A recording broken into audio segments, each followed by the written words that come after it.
Donc, ce webinaire est organisé dans le cadre du programme PAFAO, le programme de promotion de l'agriculture familiale en Afrique de l'Ouest, qui est porté par le CFSI, Comité français pour la solidarité internationale, et la Fondation de France. Il faut dire aussi qu'il est copiloté avec l'Europa, le réseau des organisations paysannes d'Afrique de l'Ouest, et qu'il est cofinancé par l'AFD.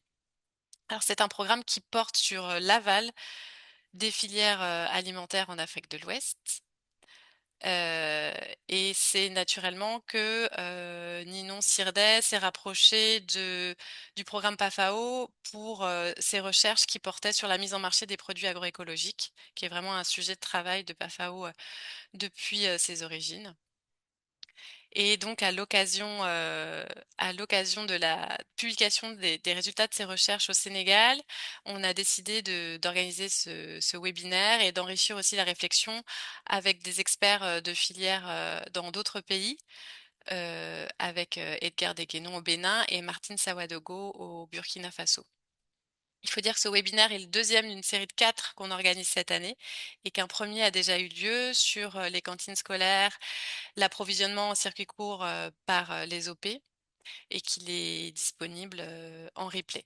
Voilà, et ce webinaire aussi sera disponible en replay et on vous partagera aussi les présentations. Donc, on a 3 intervenants aujourd'hui. Ninon Sirdet du CIRAD. Tu peux passer à la slide suivante, Lucie, qui va essentiellement nous présenter les résultats de cette recherche exploratoire sur les circuits de distribution dans les environs de Dakar et de Thiès. On a Edgar Deguenon qui se présentera tout à l'heure, qui va lui axer sa présentation sur la certification bio-SPG et sur la segmentation des marchés, sur l'accessibilité aussi des produits. Et enfin, Martine Sawadogo de Bioprotect, qui est aussi membre du CNA Bio, la, l'interprofession bio du Burkina Faso, qui nous parlera, elle, plutôt de l'expansion de la filière et du besoin d'échanges sous-régionaux. Donc là, on parle bien de la mise en place de filières biologiques pour le marché local en Afrique de l'Ouest. Donc Ninon, je te laisse la parole. Bonjour à toutes et tous. Je suis vraiment désolée de ne pas pouvoir mettre la caméra. Elle ne fonctionne pas. Je ne sais pas pourquoi. Voilà, mes excuses pour ça. Donc comme l'a dit Hélène, je vais vous présenter les résultats d'une recherche exploratoire que l'on a menée entre juin 2024 et février 2025, donc sur un laps de temps assez court. C'était une recherche financée par la Nutrition Research Facility, donc par l'Union européenne, et menée en partenariat du coup avec Mustapha Sey de l'UCAD, du LARTES, Rachel Besnerker de Cornell University, avec Arlène Alpha et moi-même du CIRAD, et également Hélène et Laurent Hélène Vasquin et Laurent Groslo pour la partie valorisation et la mise en perspective des premiers résultats. Donc un mot d'abord sur le contexte. Euh, dans le domaine des recherches sur l'agroécologie, d'abord la plupart des études se concentrent sur la production, en fait, le maillon exploitation agricole, comment produire des, des produits divers agroécologiques. Moins de recherches se situent sur l'aval des filières. Et par ailleurs, il y a des recherches qui montrent que l'agroécologie peut améliorer la nutrition des ménages ruraux, mais qu'il y a très peu d'études sur les consommateurs urbains, en particulier ceux à faible revenu. Donc, un des défis des systèmes alimentaires agroécologiques, c'est de réussir à rémunérer les communautés paysannes tout en rendant ces produits agroécologiques accessibles à toutes et tous.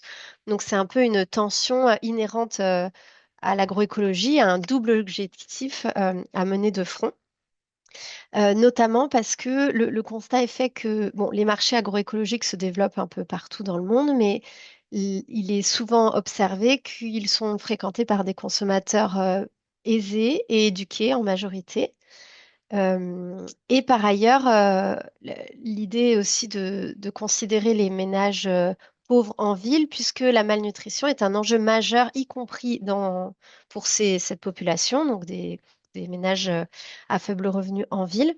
Par exemple, à Dakar, donc, où s'est déroulée cette étude exploratoire, un tiers des femmes en âge de procréer, donc sur 15-49 ans, n'atteignent pas le score minimum de diversité alimentaire. Un quart souffre d'obésité, un sixième de surpoids, deux tiers de tension artérielle. Tout ça pour dire que voilà, c'est des enjeux, enfin l'enjeu de malnutrition est aussi important en ville et justifie les préoccupations qui ont motivé cette étude. Est-ce que tu peux changer de diapo, Lucie? Merci. Donc, l'objectif de cette étude était d'interroger la capacité des circuits de commercialisation de produits agroécologiques actuels à s'organiser, à se coordonner autrement, de manière à contribuer à démocratiser l'accès des produits agroécologiques en ville, et en particulier pour les femmes. L'étude donc a consisté en une analyse des expériences de diverses initiatives de commercialisation de fruits et légumes agroécologiques en zone urbaine au Sénégal, notamment dans la région de Dakar et à Thiès, et des résultats mis en perspective avec des expériences au Burkina Faso et au Bénin.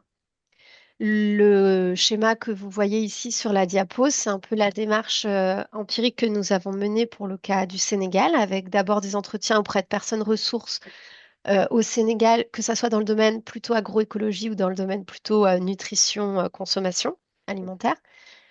Euh, Nous avons identifié des marchés agroécologiques du coup à Dakar et Thiès. Nous avons mené des entretiens avec des porteurs d'initiatives, producteurs, vendeurs, structures accompagnatrices. Et en parallèle, nous avons mené une enquête quantitative auprès de 180 consommatrices de produits agroécologiques qui viennent s'approvisionner sur ces sites de vente de fruits et légumes agroécologiques. Et également des entretiens et des focus group auprès de consommatrices, mais aussi de non-consommatrices de ces produits pour identifier un peu les freins à la consommation, à la fréquentation de ces marchés. Et ces deux volets, disons, ont permis d'identifier des modes d'organisation qui seraient les plus à même de rendre accessibles les produits agroécologiques aux ménages à faible revenu et ainsi potentiellement améliorer la nutrition. Et également, des résultats préliminaires ont été présentés l'année dernière lors d'un webinaire à un certain nombre d'acteurs du secteur de l'agroécologie et de la nutrition au Sénégal, en particulier toutes les personnes qui avaient été enquêtées en début d'études. Diapo suivante, s'il te plaît. Euh, pour ceux qui connaissent un peu le contexte, on a collecté des informations euh, en part, oui, quasiment exclusivement, enfin en grande partie sur ces 6 initiatives. Donc le GIEON micro-jardinage de Patte d'Oie, le marché bio de Thiès, 2 initiatives supportées par Sycodev à Bambilor et à Tiaroy-Gare, l'initiative Celle Cellal et le groupement de femmes qui est accompagné par la ferme des Quatre Chemins à Toubab Dialao.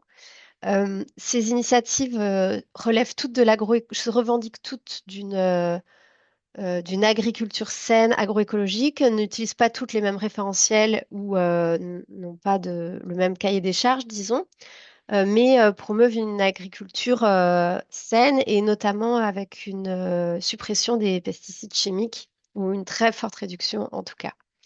L'enquête auprès des consommatrices a confirmé que ces marchés, les marchés qu'on a étudiés, en particulier ceux de Thiès, de Patte d'Oie, également de Touba-Bialo, en fait, ces marchés avaient des consommatrices avec des profils socio-économiques variés, que ce soit en termes d'études, de situation professionnelle ou d'âge.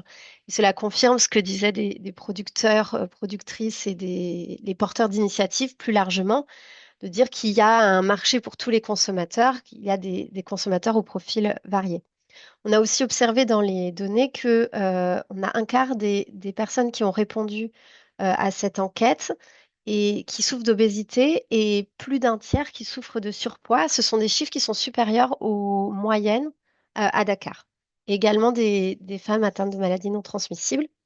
Par contre, quand on a étudié la consommation alimentaire de ces femmes, elle est relativement diversifiée, ce qui est aussi assez conforme aux études de manière générale du profil de consommation au Sénégal où le nombre de groupes alimentaires est assez bon.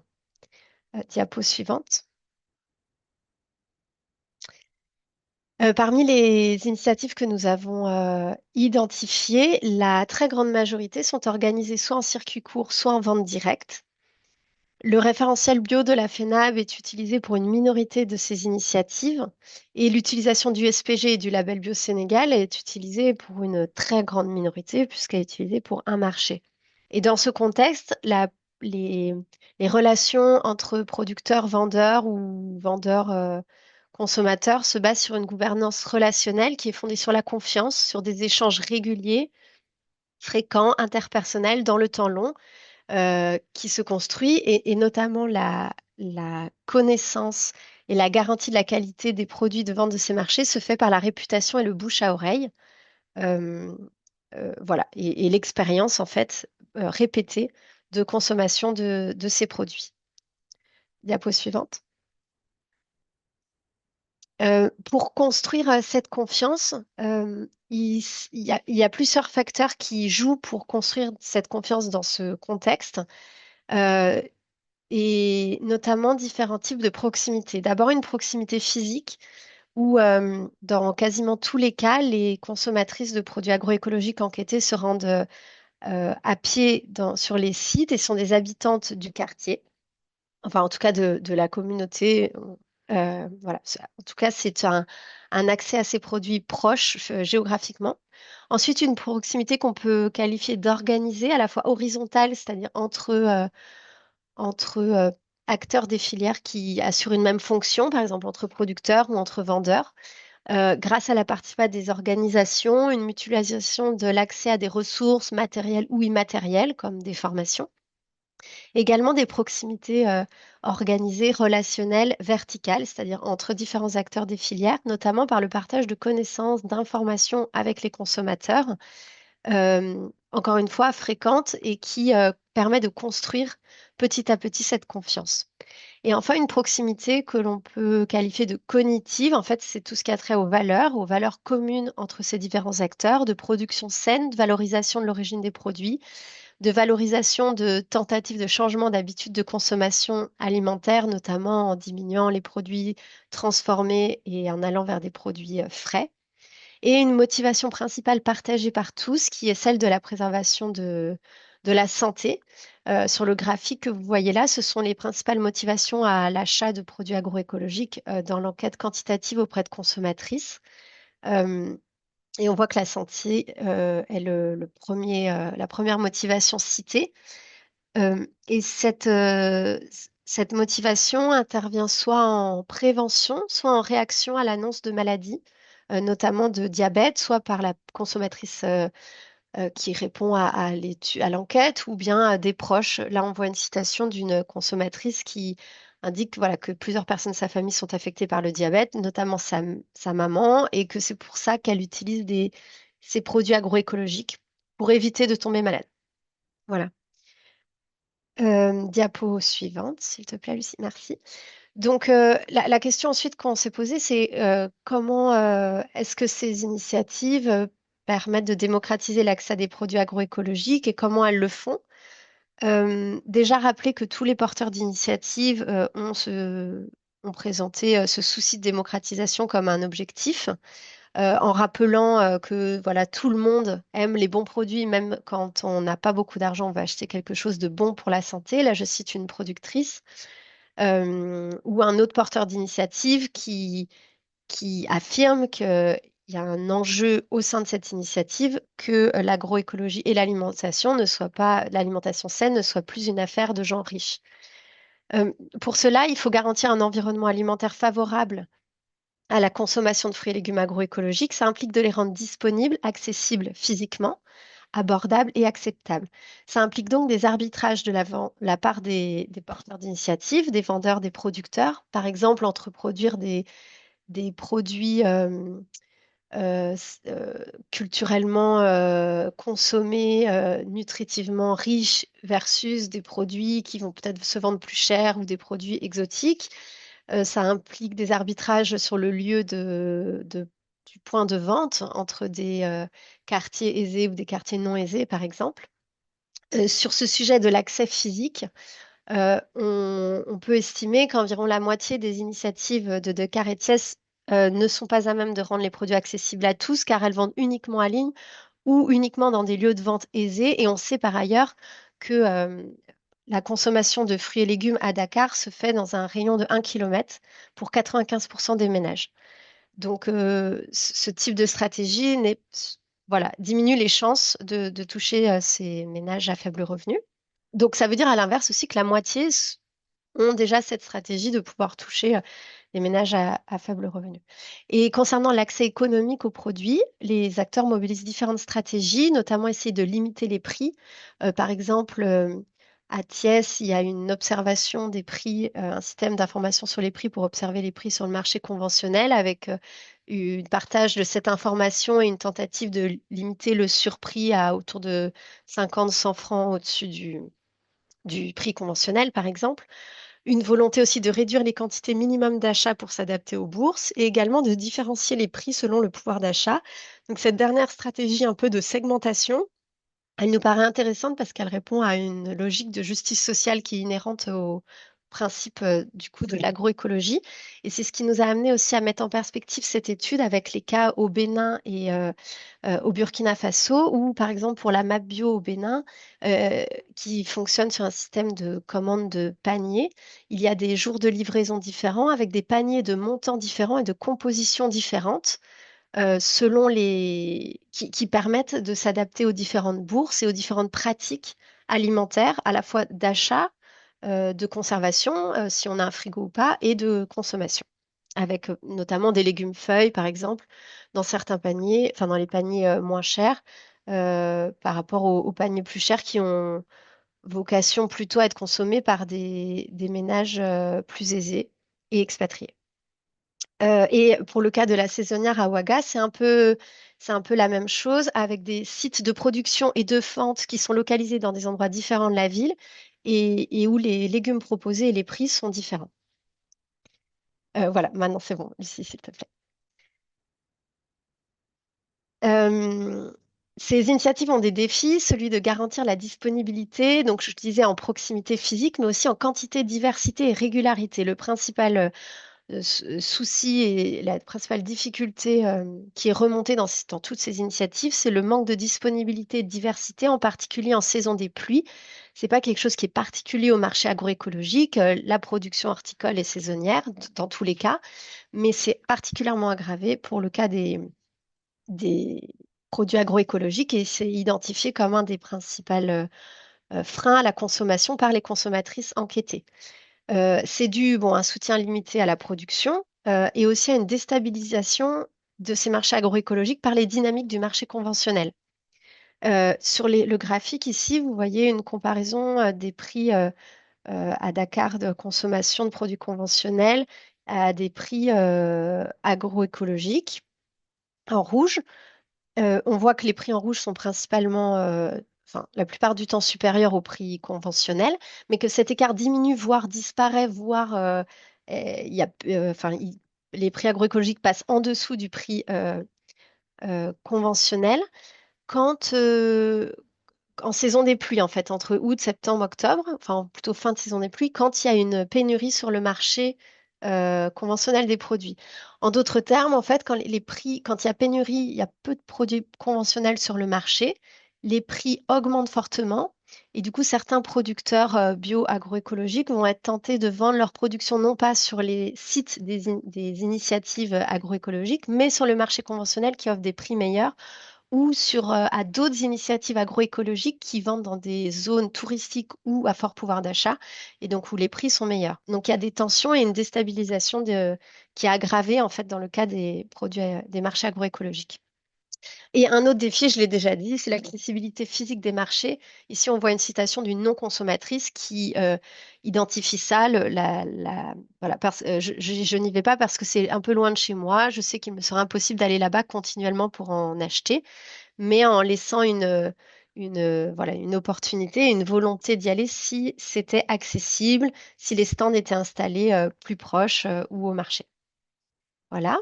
Diapo suivante, s'il te plaît. Donc pour finir, les circuits qu'on a pu identifier ont des consommateurs, consommatrices au profil varié, avec des prix jugés abordables par les consommatrices enquêtées et des modes de gouvernance basés sur la confiance construite dans le temps long, grâce à des proximités multiples, comme je disais, physiques, relationnelles, cognitives, et donc des valeurs partagées.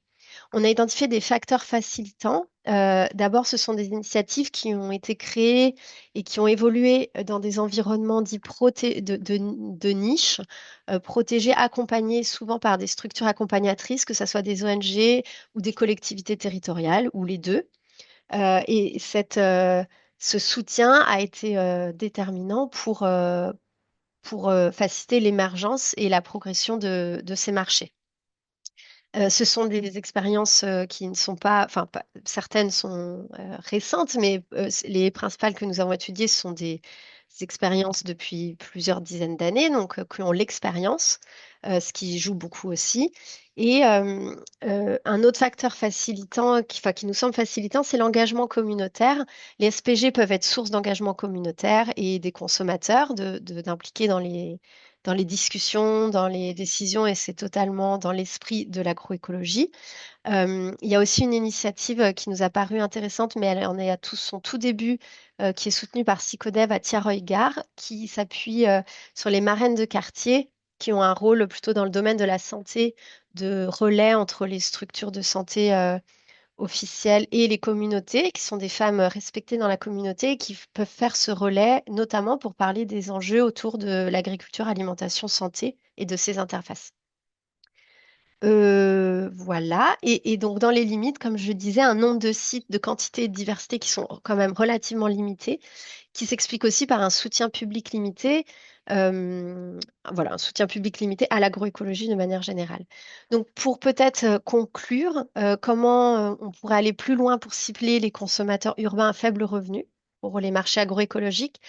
D'abord, il nous semble important d'intégrer les principes sociaux de l'agroécologie, d'équité, de connectivité, d'approche fondée sur les droits, droit à l'alimentation. Ça rejoint aussi, euh, c'est lié à des limites structurelles en fait auxquelles font face ces initiatives, notamment l'accès à la terre, par exemple, dont on a parlé de l'importance de la proximité physique en zone urbaine, périurbaine, c'est quelque chose de voilà, sous pression, hein, l'accès à la terre. Donc ça nous semblait important, de chercher l'émancipation des initiatives. Une fois c'est important de l'accompagnement au début, mais l'émancipation derrière paraît clé. Favoriser l'engagement communautaire, j'en parlais, euh, d'autant plus qu'en fait, au-delà de l'accessibilité, j'ai parlé physique et économique notamment, il y a aussi une, euh, une autocensure de certaines personnes qui considèrent que le bio est réservé aux riches. Donc, il faut dépasser cette idée et l'engagement communautaire pourrait peut-être aller dans ce sens. Soutenir la production agroécologique, car même si voilà, ça a été mon point de départ, que ce soit dans la recherche ou dans les projets de développement, euh, ce qui est vrai, hein, les études et les actions sur l'aval des filières sont moindres que sur le maillon production. Mais il n'empêche que si on veut développer l'agroécologie, il faut développer la production également. Donc, c'est un point, voilà, rester clé. Et par rapport toujours au débat de mise à l'échelle, nos résultats suggèrent plutôt l'importance de démultiplier des petits marchés euh, de proximité dans les communautés plutôt que de chercher à grossir en volume pour aller toucher des consommateurs lointains. En tout cas, si le but est de mieux cibler, de mieux toucher les consommateurs urbains à faible revenu. Voilà euh, pour cette diapo. Et juste une toute dernière pour vous indiquer que euh, un rapport en anglais et une note synthétique en anglais et en français sont disponibles sur le site de NRF, donc les bailleurs, et également qu'un article a été publié, un chapitre d'ouvrage le sera prochainement en français. Donc vous pouvez retrouver ces ressources en ligne au lien que j'ai indiqué ici. Voilà, je vous remercie et voilà, je suis prête à en discuter avec vous. Merci. Merci beaucoup, Ninon. Je pense qu'il y a des éléments de ta conclusion qui vont être repris, illustrés par ce qui se passe au Burkina Faso et au Bénin avec Martine et Edgar. Je vois qu'il y a une main levée. On peut peut-être, oui, avoir quelques du coup interventions, mais plutôt questions d'éclaircissement, et on passera à une partie discussion plus large après. Et donc là, on se limiterait à des questions d'éclaircissement. Donc Thibaut, Martin. Ouais, merci. D'abord, bravo pour cette présentation, hein. Je m'appelle Thibaut Martin, je suis directeur adjoint de l'unité système horticole au CIRAD. Je travaille également en collaboration avec des partenaires au Bénin, en Afrique de l'Ouest en général, au Sénégal et puis en Côte d'Ivoire, justement sur le lien entre production agroécologique et alimentation. Et je me posais la question si dans vos questionnaires auprès des consommatrices et des consommateurs, vous vous intéressiez aussi à tout ce qui est boisson, en particulier que ce soit boisson parce que les à base de jus de fruits. Je sais qu'au Bénin en particulier, Edgar Deguignon s'implique beaucoup sur la production de jus de fruits locaux. Donc, je voulais savoir si c'était quelque chose qui était intégré, d'autant que vous avez parlé de diabète, et je sais que bah, un peu partout en Afrique de l'Ouest, en Afrique subsaharienne en général, il y a une consommation extrêmement importante de boissons sucrées qui sont, à mon avis, très liées au problème de diabète. Donc, ça, c'était pas ma première question. Et la deuxième question, c'est par rapport à tout ce qui va être production d'alimentation dans les petits, on va dire, chez les vendeurs de rue, hein, qui font voilà, qui sont responsables en fait de l'alimentation d'une grande partie des populations urbaines, en particulier pour le repas de midi. Et est-ce que en fait ces dames, parce qu'en général c'est quand même 99% des dames qui fabriquent ces repas, sont sensibilisés aussi sur la qualité des légumes qu'ils utilisent pour leur préparation, voire l'intégration de ces repas. Et ça a été travaillé un peu dans le projet Save Veg aussi de l'Union européenne. Et c'est des questions aussi qui me paraissent assez intéressantes à prospecter. Merci. Merci. Ninon, tu veux répondre pour les circuits étudiés au Sénégal? Oui, merci Thibaut pour les remarques et questions. Concernant l'enquête consommatrice et la place des boissons dans l'enquête, en fait, on a utilisé un score de consommation alimentaire en demandant la fréquence de consommation sur 7 jours d'un certain nombre de groupes dans lesquels il y avait les boissons sucrées, enfin de manière générale les produits sucrés transformés sucrés. Et donc on a l'information voilà, sur la fréquence. Et donc en l'occurrence, là je viens de sortir le graphe. On est à plus de 2 tiers des femmes qui déclarent en consommer. Donc tout ce qui est sucre, hein, donc pas que les boissons, je précise. 6 à 7 fois par semaine, donc bon, quasiment tous les jours. Euh, la difficulté, enfin ce qu'il faut bien comprendre avec cette enquête consommatrice, c'est que nous avons enquêté que des femmes qui fréquentent ces marchés, donc qui ont une certaine part de consommation de produits agroécologiques. En aucun cas, on peut établir un effet de fréquentation de ces marchés sur la diversité, la consommation, encore moins la nutrition. Voilà. Et puis par rapport à la question des vendeurs de rue, dans cette étude, on n'a pas étudié ça. On s'est concentré sur la consommation. Voilà, la consommation alimentaire en foyer plutôt. Mais c'est effectivement des sujets intéressants et qui sont, à ma connaissance, traités aussi au Sénégal à Ziguinchor, notamment par le GRDR, mais en relation avec la collectivité locale, enfin la municipalité de Ziguinchor, avec un approvisionnement local et sain, enfin agroécologique, en tout cas en volonté. Voilà ce que je peux dire par rapport à la deuxième remarque.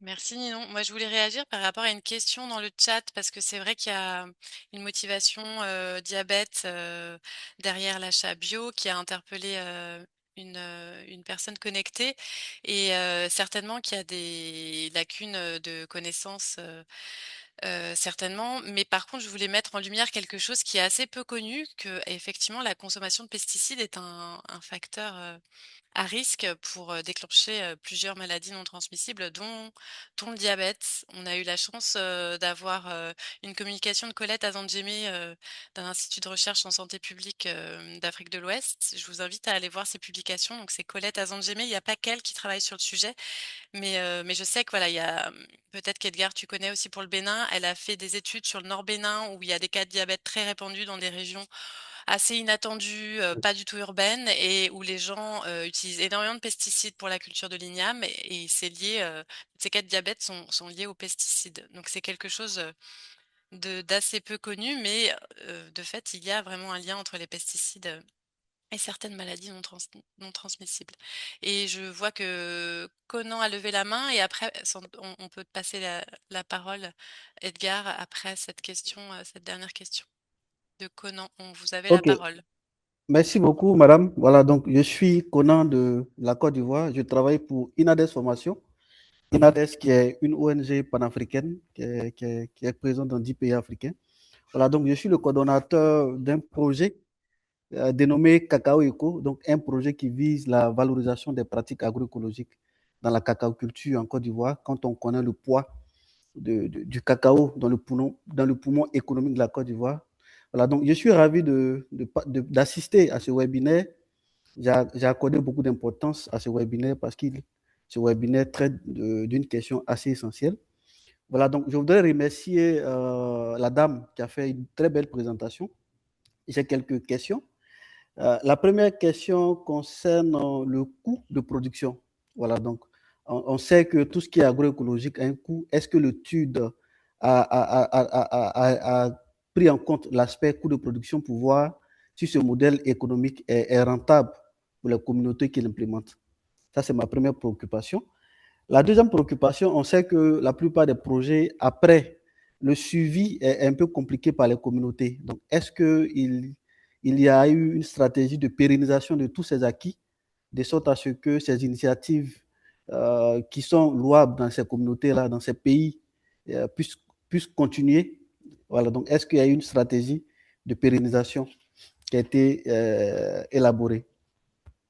Ensuite, dans les limites, elle a parlé de l'implication, la non-implication du public, du secteur public. Voilà, donc voilà, je veux savoir à ce stade-là, qu'est-ce qu'on fait? Est-ce que vous avez pensé à un plaidoyer, une stratégie de plaidoyer pour l'implication et le soutien du secteur public? Voilà, parce que c'est un secteur qui est incontournable dans la promotion de tout ce que nous faisons. Voilà, est-ce qu'on pense à une stratégie de plaidoyer qui va inclure, qui va intéresser le secteur public sur les questions liées à l'agroécologie? Ma dernière question consiste à savoir comment est-ce que ces communautés-là, quelle stratégie de communication ces projets ont pu mettre en place pour avoir l'adhésion de ces communautés-là. Parce qu'en Côte d'Ivoire, tout ce qui est agroécologie, c'est beaucoup plus en griffe, considéré comme une affaire de riches. Mais là, je vois que c'est un modèle qui réussit bien. Donc, quelle a été la stratégie de communication qui a permis d'avoir l'adhésion de ces communautés avec ces témoignages que vous avez présentés? Merci. Merci. Ninon, tu veux répondre? Je t'attrape. Euh, oui, merci beaucoup pour toutes ces questions. Je vais faire de mon mieux, mais je ne vais pas pouvoir répondre à tout. Euh, Concernant les coûts de production, dans cette étude, on n'a pas fait de mesure de coûts de production. On n'a pas non plus calculé voilà, des faits et être sûr que les marges générées par les producteurs leur permettaient de vivre convenablement et de répondre à leurs attentes. Il y a quelques études que je pourrais mettre dans le chat ou envoyer par ailleurs qui regardent ça. En général, en tout cas, les témoignages qu'on a eus, nous, mais qui sont purement qualitatifs avec quelques producteurs, c'était positif. Les producteurs étaient contents. Euh, voilà. Et pour des études plus approfondies, je propose plutôt de vous mettre ça dans le chat. Euh, Sur la question de la pérennisation, on n'a de même pas étudié précisément la stratégie utilisée pour cette pérennisation.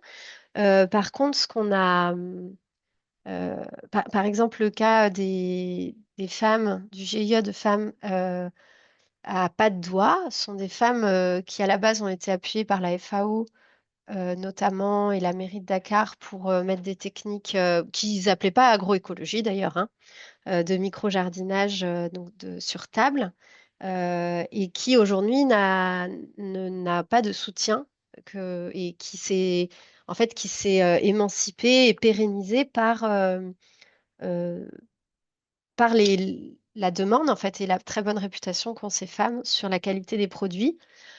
Euh, une limite peut-être, c'est que euh, la menthe est devenue le produit majoritairement produit sur ces tables. Donc, il y a un produit très consommé, mais dont on peut voilà, discuter de la pertinence si on veut purement réfléchir d'un point de vue nutritionnel. Mais en tout cas, la pérennisation s'est faite beaucoup par l'appui et comment dire, la satisfaction des consommateurs, mais quand même avec un appui au début de mise en place de sécurisation des terres, de mise en place d'un puits pour avoir accès à l'eau, etc., etc.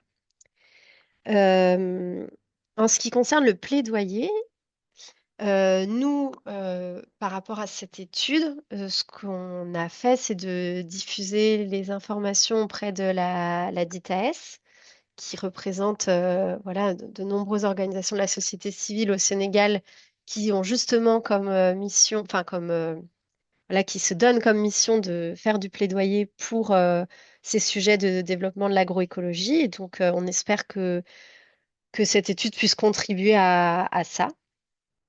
Et concernant la stratégie de communication qui a été menée dans les communautés, euh, encore une fois, dans les initiatives avec lesquelles on a échangé, il y a eu des initiatives ponctuelles de passage dans les radios locales, par exemple, ou de, de porte-à-porte également, dans le cas de Bambilor, de travail avec les badiennes de quartier, donc ces femmes qui assurent le lien entre les structures de santé et la communauté, notamment les femmes, sur les enjeux de santé féminine et plus largement de nutrition également. Ça, c'est des, voilà, des liens, mais je suis d'accord que c'est une bonne question de se demander quels sont les meilleurs canaux, ou peut-être la multiplicité des canaux fait que ça fonctionne. Et encore une fois, j'ai l'impression que ce sont beaucoup les échanges interpersonnels entre vendeuses, productrices, consommatrices qui, petit à petit, fait changer, enfin voilà, contribue à changer les habitudes et fait le succès de ces initiatives qui reste toutefois de petite taille, hein. On n'est pas dans des choses qui, en termes de volume, ça reste des petits volumes si on compare à l'ensemble des fruits et légumes consommés à Dakar, bien sûr. Voilà pour quelques éléments de réponse. Merci en tout cas. Merci Ninon, je pense que Edgar et Martine vont pouvoir aussi donner d'autres éclairages sur ces questions. Alors il y a Entreprise Sawa qui me demande de pouvoir poser sa question directement. Donc je vous laisse la parole rapidement avant qu'on puisse passer à Edgar, sinon on va manquer de temps. Oui, Oui, allez-y, oui. on écoute votre Bonjour, question. madame. Bonjour. Oui, je suis Adèle Gougoué, du Bénin. Et j'ai écouté votre présentation et là, je constate que c'est beaucoup plus axé sur les produits maraîchers. Et là, je voudrais savoir, est-ce que, entre autres, vous avez eu des observations, euh, d'autres études sur les produits vivriers, notamment le maïs agroécologique, par exemple? Nous, Pour le... actuellement, nous sommes en train de faire une expérience au Bénin. Et heureusement, nous avons M. Edgar en nous, il est avec nous. Et c'est un maïs thérapeutique qu'on appelle le maïs violet. Et ce maïs, en dessous de ses valeurs nutritionnelles, et nous sommes obligés de faire sa production agroécologique. Et actuellement, nous avons déjà donné la certification SPG. Mais la difficulté dans sa commercialisation actuellement, c'est la hausse du prix. Et par rapport à ça, je voudrais savoir, est-ce que vous avez dans vos études, vu des gens qui ont eu cette difficulté-là? Parce que nous avons constaté qu'au Bénin, le tonnage À l'État, c'est plus de 3 hectares pour les produits, pour le maïs conventionnel. Mais actuellement, chez nous, vu que nous sommes en train de corriger quand même des sols qui étaient déjà dégradés, parce que les producteurs n'utilisaient pas d'engrais chimiques sur les sols, mais ils utilisaient, ils épuisaient le sol, ils ne donnaient pas vraiment les fertilisants qu'il fallait au sol. Donc, les sols actuellement sont en train d'être amendés. Du coup, euh, le tonnage actuellement, ça tourne autour de 1 tonne, 1 tonne 2, 1 tonne 4. Ça fait que le coût de production est élevé.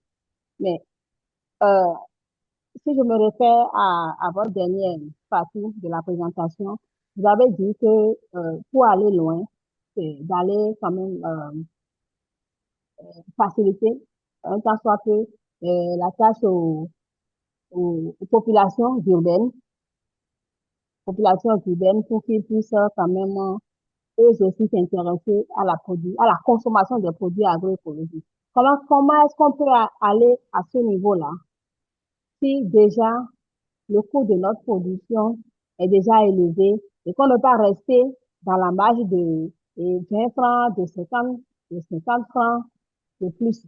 Comment est-ce qu'on peut y arriver? Il y a un vrai problème. Je voudrais savoir si vous avez des propositions à nous faire pour que les produits que nous avons actuellement, pour que nous puissions vraiment nous en sortir avec, quoi. Voilà. Ok, merci. A priori, je crois qu'au Sénégal, c'est très limité les circuits de distribution autres que les fruits et légumes et que c'est plutôt Martine et Edgar qui auront des réponses à nous apporter sur ce sujet-là. Mais Ninon, je te laisse confirmer. Oui, c'est ce que j'allais dire. Je pense que Edgar aura, peut-être Martine, je sais pas, mais Edgar sûr Mm, mm. des enseignements sur d'autres cultures. Et effectivement, ce changement d'échelle est important. Et c'est vrai qu'on a tendance à se focaliser uniquement sur les fruits et légumes. Mais il y a bien d'autres produits sur lesquels il faudrait travailler pour développer l'agroécologie de manière générale. Voilà, donc je pense qu'Edgar Donc, sera mieux placé pour y répondre, ouais. effectivement. Donc Edgar, on te laisse la parole. Donc tu es de l'AMAP Bénin et tu es aussi du RENABIO, qui est le réseau national des initiatives agroécologiques, biologiques, participatives et équitables du Bénin, exactement. J'ai regardé tout à l'heure la signification exacte. Et tu as une présentation que Lucie va nous partager.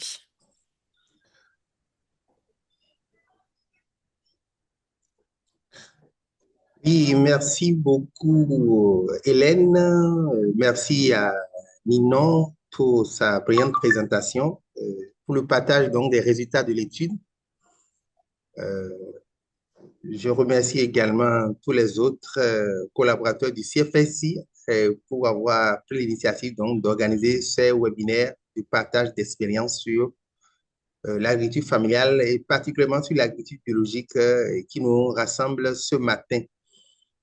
Donc, comme je profite pour faire un coucou particulier au CFSI, à la Fondation de France et tous les autres partenaires qui soutiennent donc le projet PAFAO. Je remercie également Actin for Life, dont la responsable chargée de projet, Madame Estelle Dandoua est en ligne. Je remercie également le partenaire Delta Mono de Enabel qui nous soutient également. Je remercie tous les autres partenaires que je n'ai pas mentionnés. Et voilà. Donc, je suis le président donc, du conseil d'administration du RENA Bio Bénin, vous l'avez déjà dit. Je suis également à la base le fondateur donc, de la société coopérative AMAP Bénin, qui a été la première AMAP à être mise en place en Afrique de l'Ouest. Alors, donc, je commence déjà par mentionner que le titre de ma présentation, c'est les atouts donc, de la certification bio-SPG. Et on va dire un mot par rapport sur RENA Bio. La mission donc, de RENA Bio à sa création, c'est de contribuer à ce que le Bénin augmente de façon significative ses parts de marché biologique et agroécologique sur les marchés nationaux, régionaux et internationaux. Notre vision, c'est de promouvoir une économie sociale et solidaire, une agriculture résiliente, respectueuse de l'environnement et une alimentation saine. Nos domaines d'intervention, c'est la formation des producteurs, l'accompagnement à la certification bio, la promotion des marchés bio le plaidoyer et la sensibilisation donc, des acteurs de façon générale. Vous pouvez avancer, s'il vous plaît. Alors, la vision, c'est de... Oui, voilà, quelques chiffres. Rena Bio, c'est une douzaine de chiffres. Nous avons... Vous m'entendez? Oui, Edgar, très bien, on t'entend très bien. OK, donc je disais, Rena Bio, en chiffres, c'est une marque collective de certification biologique. Nous avons 2 cahiers de charge de certification bio-SPG, 9 filières agricoles biologiques, 18 chaînes de valeur bio, 20 animateurs SPG formés, 32 bureaux locaux de certification, 38 communes couvertes dans le Bénin, 54 opérateurs certifiés, 122 groupes de contrôle et environ 2600 producteurs qui sont engagés. On peut avancer. Oui. Alors, pourquoi certifier les produits biologiques? Et il y a 2 raisons pour ça. Il y a les consommateurs d'une part qui veulent des produits sains, une garantie crédible, une traçabilité par rapport aux produits qu'ils consomment, une relation de confiance. Alors, de l'autre côté, il y a les producteurs qui voudraient bien quand même d'une meilleure valorisation donc, de leur travail, d'un accès au marché équitable et durable et d'une reconnaissance de leurs pratiques agricoles. Alors, qu'est-ce que le bio-SPG? De façon résumée, on peut dire que le système participatif de garantie bio-SPG est un système de certification locale fondé sur la confiance, la transparence, la participation des acteurs, l'apprentissage collectif, le contrôle par les pairs. Alors, les acteurs impliqués, ce sont des producteurs et les consommateurs, ils sont les acteurs qui sont plus en pointe. Il y a les techniciens, il y a les organisations professionnelles et également les organisations d'appui. Vous pouvez avancer, s'il vous plaît. Alors, les atouts du bio-SPG au niveau du Bénin. Nous pouvons dire de façon résumée que le coût de la certification est accessible. Il y a l'accessibilité donc de cette forme de certification aux petits producteurs. Ça permet donc de renforcer également les capacités donc, des producteurs et des autres acteurs. L'appropriation au niveau local, le développement des marchés de proximité, le renforcement de la confiance entre producteurs et consommateurs. Alors, quelques résultats obtenus au niveau du Bénin, j'en ai déjà évoqué quelques-uns. Il y a une marque collective dont vous voyez le logo à l'écran. Nous avons un cahier de charge pour la production végétale, la transformation agroalimentaire, le miel et le champignon. Mais il y a un deuxième cahier de charge qui est en gestation, disons qui est né déjà, qui reste à être validé. C'est le cahier de charge sur l'agriculture, notamment le poulet de chair bio. Puis avancer, s'il vous plaît, slide suivant. Alors, nos activités d'accompagnement des acteurs en certification biologique et en agriculture biologique couvrent pour le moment 8 départements. Quand je dis 8 départements, c'est 8 départements sur 12, mais ce n'est pas la totalité donc, des départements que nous couvrons pour le moment. Donc, à l'écran, vous voyez la carte du Bénin avec des départements où il y a déjà eu des activités, où il y a des accompagnements des acteurs bio. Vous pouvez avancer, s'il vous plaît. Alors, donc, comme quelques résultats, il y a près de 2600 producteurs qui sont engagés. Là, à l'écran, c'est la semaine passée seulement que 10 coopératives et 195 maraîchers ont reçu leur mention bio-SPG. On peut avancer, s'il vous plaît. On va parcourir rapidement les images. Comme résultat, nous avons 9 filières agricoles. Il y a les légumes bio de AMAP Bénin et beaucoup d'autres coopératives qui font la production de légumes bio qui sont certifiés. Il y a le riz bio Matépo dans la commune de Grand Popo. Il y a les jus de fruits bio de AMAP Bénin. Il y a le lait, les brochettes de soja et beaucoup d'autres dérivés du soja bio dans les collines, notamment dans la commune disons, donc de Savet. Il y a le maïs violet dans la commune d'Atiémé et des communes voisines aussi. Il y a la purée de tomates bio qui est faite par AMAP Bénin et d'autres opérateurs. Il y a le manioc certifié bio-SPG. Il y a la banane bio. Voilà donc essentiellement donc, les filières abordées par Rena Bio. Avançons s'il vous plaît. Alors, au niveau des résultats obtenus, nous avons pu sélectionner et former également 20 animateurs SPG qui sont prêts désormais à pouvoir accompagner les acteurs sur le terrain pour qu'ils puissent bien s'approprier la démarche SPG, mais maîtriser également les itinéraires techniques de production agroécologique et biologique. Je vais avancer, s'il vous plaît. Slide suivant. Alors, maintenant, comprendre la segmentation des marchés. Alors, tous les consommateurs intéressés par le bio ne recherchent pas forcément la même chose. D'où la question qui continue à identifier qui achète quoi, pourquoi, où, à quel prix. Et cette segmentation donc permet d'adapter l'offre aux besoins du marché. Slide suivant. Alors, nous avons identifié une demi-douzaine donc, de segments. Le premier, c'est la vente directe. Il y a les marchés bio, il y a les ventes à la ferme pour ceux qui vendent directement aux familles. Il y a les livraisons à domicile. Et cela permet de combler l'attente d'avoir des produits qui garantissent la fraîcheur, la confiance et des prix accessibles.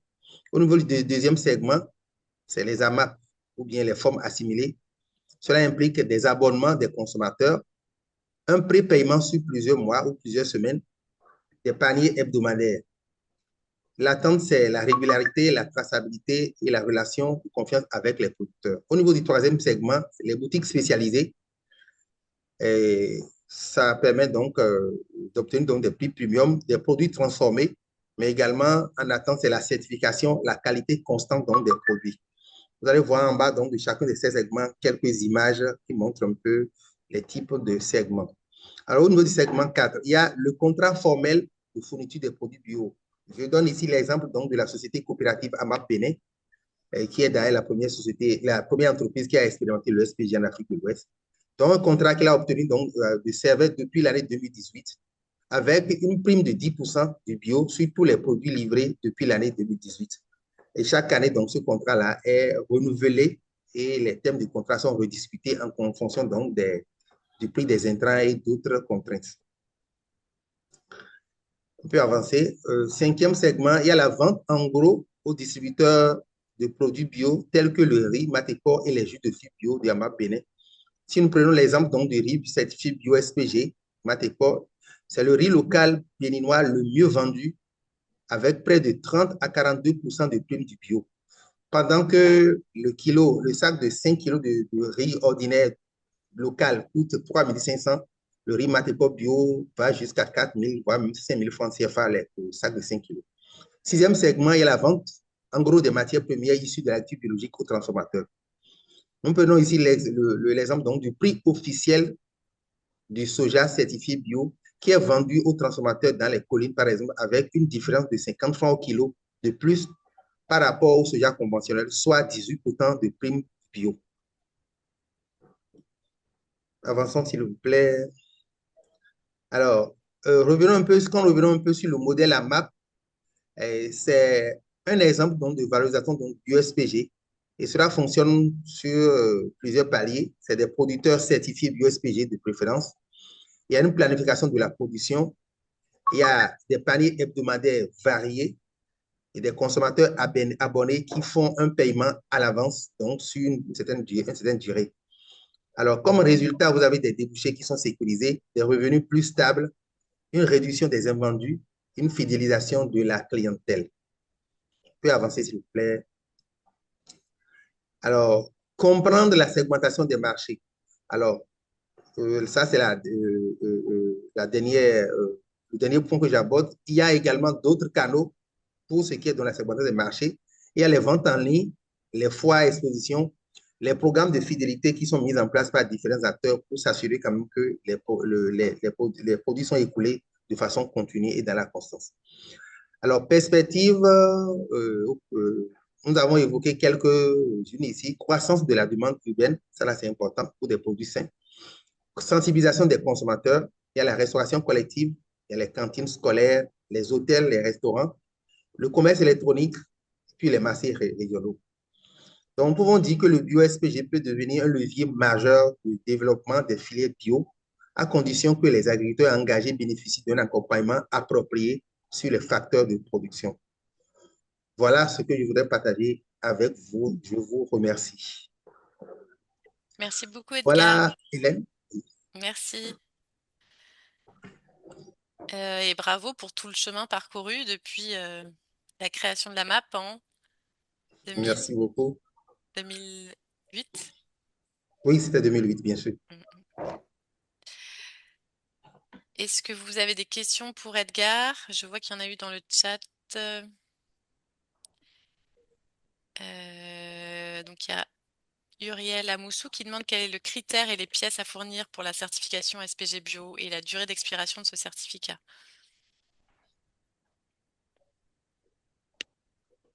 Tu veux plusieurs questions? Oh, si tu veux, je peux aller directement, hein. Après, il y avait une question dans le chat encore sur la proximité de parcelles avec des pesticides. Comment est-ce que vous faites pour ce problème-là? C'est ça. Et, Alors, et je peux ensuite, déjà commencer par répondre oui, à ça. commence à Ah, ces ok, questions du chat j'écoute, et après on j'écoute. laissera la parole aux autres. On t'écoute. Ok, merci beaucoup. Alors, conditions, je crois que la personne nous demandait les conditions d'adhésion et il faut adhérer à RENAPIO et l'adhésion est collective parce que si vous voulez vous aspirer à la marque, à utiliser la marque BioSPG, vous devez avoir une organisation régulièrement enregistrée, donc une personne morale régulièrement reconnue par les instances et les autorités administratives. Et votre organisation paye un droit d'adhésion une seule fois qui est de 100 000 francs CFA. Vous pouvez être 10 producteurs, vous pouvez être 20, vous pouvez être 100. Le droit d'adhésion ne varie pas. C'est de 100 000 francs CFA.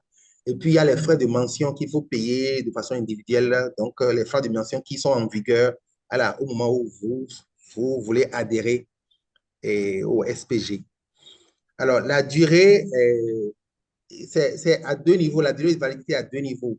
Lorsque vous engagez et que vous faites les étapes et qu'on voit que le dispositif mis en place par l'organisation vous permet qu'on vous autorise à utiliser la marque, vous obtenez le droit d'utiliser la mention pour une durée de 3 ans. C'était 2 ans, nous avons porté ça à 3 ans maintenant. Donc, vous obtenez ça, donc le droit d'utilisation pendant 3 ans. Mais à l'intérieur de votre organisation, selon la filière, si c'est le maraîchage, vous donnez, l'organisation est autonome maintenant pour donner et octroyer donc des mentions aux maraîchers certifiés pour, pour une durée au marché, c'était pour une durée de 6 mois renouvelable. Et tout cela se fait à l'interne. Quand on prend par exemple le riz, cette durée va jusqu'à 1 an. Quand vous prenez par exemple les cultures fruitières, ça va jusqu'à, si vous prenez par l'ananas, ça va jusqu'à 2 ans parce que l'ananas fait au moins 15 à 18 mois avant d'arriver à maturité. Donc pour l'organisation, c'est 3 ans. Mais pour les membres à l'intérieur, ça varie selon le cycle de la spéculation. Alors, et dernière question, c'est par rapport à la proximité. Vous parlez là donc de la distance de sécurité. Dans nos cas de charge, il y a eu beaucoup de variations. On avait retenu différentes distances, mais actuellement, c'est une distance donc de 6 mètres qui doit avoir entre une parcelle de production biologique et une autre parcelle qui ne respecte pas les normes bio. 6 mètres. Si c'est moins de 6 mètres, on exige que vous installez une haie végétale pour limiter les risques donc disons, de diffusion donc de produits bien d'engrais. Il y a des cas également, on demande que la parcelle soit entourée donc de digues ou bien donc disons de dispositifs pour permettre quand même que les eaux de ruissellement ne drainent pas des produits chimiques d'une parcelle à une autre sur la parcelle en question. Donc, il y a une distance donc, de sécurité donc, d'au moins 6 mètres minimal. Voilà. Merci Edgar. J'ai encore une question précise sur l'organisation des contrôles pour s'assurer du respect du cahier des charges. Très bien. Le contrôle, nous avons 4 types de contrôles au niveau donc, du SPG Bénin. Il y a les enquêtes de certification. Quand vous demandez à être certifié pour la première fois, on organise des enquêtes de certification. C'est ça qui est plus demandé. Et donc, c'est à l'issue de cela, si vous respectez les normes, vous obtenez donc la mention ou bien le certificat bio-SPG. Il y a l'autre type d'enquête qui est les enquêtes de surveillance. Là, quand vous donne disons, vous avez le droit d'utiliser la marque pour une durée de 3 ans. Pendant cette durée-là, on peut organiser des enquêtes à l'improviste pour voir si le dispositif mis en place qui vous a permis donc d'obtenir le droit là, si c'est toujours fonctionnel, s'il y a donc des réglages là, c'est pendant ces enquêtes de surveillance là qu'on fait. Il y a également les enquêtes d'investigation qui permettent quand même donc de régler les problèmes de, disons, s'il y a des contestations, il y a des plaintes de la part donc des consommateurs. Ça permet donc de faire des investigations pour voir s'il y a des doutes quelque part, s'il y a des plaintes, pour lever l'équivoque et aller de l'avant. Donc voilà, donc il y a différents types d'enquêtes qui sont organisées, mais c'est surtout les enquêtes de certification et les enquêtes de surveillance qui sont les plus utilisées. Merci. On va prendre une dernière série de questions avant de laisser la parole à Martine. Donc, j'ai dans l'ordre Conan, Daodo, Thibaut et Anne. Donc, Conan. Ok, merci beaucoup. Je suis séduit par le modèle. Je suis séduit par le modèle que présente notre frère. J'ai quelques questions. Est-ce que il peut affirmer que ce modèle garantit un accès au marché durable aux producteurs qui utilisent cette certification SPG? Voilà. Est-ce qu'il peut nous garantir que le marché il est vraiment équitable et durable? La deuxième question, est-ce que vous avez déjà expérimenté quelque chose à l'international? Est-ce que cette certification-là est valable pour d'autres pays, par exemple? Et est-ce que vous avez déjà commencé, vous avez déjà certifié, par exemple, des organisations de d'autres pays au-delà de ce que vous faites déjà dans votre pays? Et ma troisième question concerne la certification des intrants. Voilà, l'agroécologie, c'est une chaîne. Voilà, donc est-ce que vous certifiez le produit fini ou vous pouvez également certifier les intrants qui rentrent dans la production de ces différents produits pour garantir que ce sont des produits vraiment biologiques et que le consommateur consomme vraiment des produits biologiques? Merci. Merci. Daodo. Merci beaucoup. Je peux y aller, Hélène? Je ne sais pas si on prend toutes les questions. En plus, je vois qu'il y a des questions qui sont sur l'export et les reconnaissances entre pays. On va peut-être laisser ces questions-là après à la présentation de Martine. Je ne sais pas ce que tu en penses, Edgar, comme elle voulait en parler aussi. Et donc, je voulais prendre toutes les questions d'un coup. Daodo? Oui, bonjour tout le monde. J'espère que vous m'entendez. Oui, Ok, d'accord. Je suis très content de participer à ce webinaire qui touche ce sujet de certification, surtout la présentation de notre compatriote. Nous, à l'ONG GRED, on travaille actuellement sur la valorisation du spirocalcul santalimidès, qui est un produit forestier, je veux dire un PFNL, mais qui a une valeur nutritionnelle assez élevée que nous avons identifié pour relever le niveau de vie de certaines communautés du Sud Bénin, notamment dans le département du Sud. Et avec ce produit forestier qui quand même, ce produit forestier non ligneux qui permet de préparer certains mets, beaucoup de mets qui sont historiquement préparés à base de maïs, de soja, de tout cela. Nous voyons que c'est du bio, puisque c'est dans la forêt qu'on récolte la matière première directement et qu'on le transforme. Il n'y a pas d'engrais chimique, il n'y a rien qui mélange. Donc, ça permet de faire des farines nutritionnelles, ça permet de préparer certains produits quand même qu'on veut mettre sur le marché avec les groupements que nous accompagnons. Donc, ce que je veux demander au monsieur, celui qui vient de présenter, c'est quelle est la relation de reconnaissance avec les dispositifs d'identification réglementaires qui existaient déjà au Bénin, parce qu'on parlait euh, j'entends parler de l'ABSSA qui certifie la qualité des aliments à mettre sur le marché. Et là, maintenant, j'entends un autre dispositif nouveau qui est, je vais dire, plus souple peut-être. Qu'est-ce qui va nous amener à aller vers cette certification que d'aller vers de cette certification qui existe? Et autre, est-ce que avec les certifications, si on arrive à l'obtenir pour les groupements, est-ce que ça peut directement leur permettre de mettre les produits dans les rayons des supermarchés, des pharmacies, comme on envisage pour bientôt? Donc, je veux avoir des précisions sur ces questions-là. Quelqu'un vient poser une question sur les conditions. J'ai entendu le résultat sur les réponses qu'il a déjà posées.